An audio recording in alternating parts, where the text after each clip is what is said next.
Hello everyone and Happy New Year! Today we are making Rabanadas, a very wintry Portuguese traditional dish usually served on like Christmas or New Year's, and it is a very original take on French toast, basically.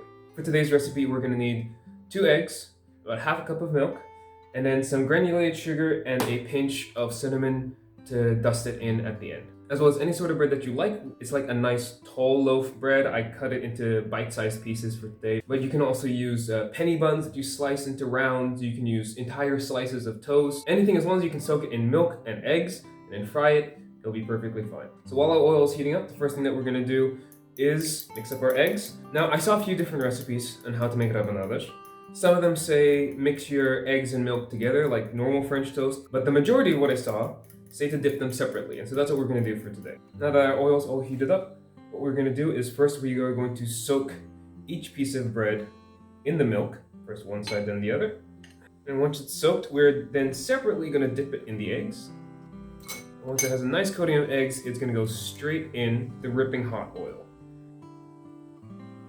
And then rinse and repeat this process for the rest of the bread. Now once they've been in here for a couple of minutes, you can flip them over and they should have this nice golden brown texture to them. The first time I had the rabanadas was when I was about 8 years old.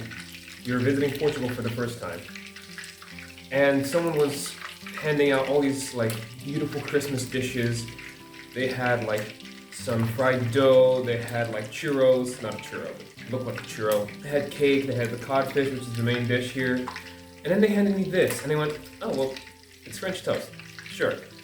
But then I bit it, and rather than being like the honey soaked or the maple syrup soaked French toast that I was used to eating as a kid, it was coated in cinnamon and sugar. It was sweet and a little bit bitter and a little bit more eggy than normal. And I went, oh wow, this is different. This is nice, unique and nice.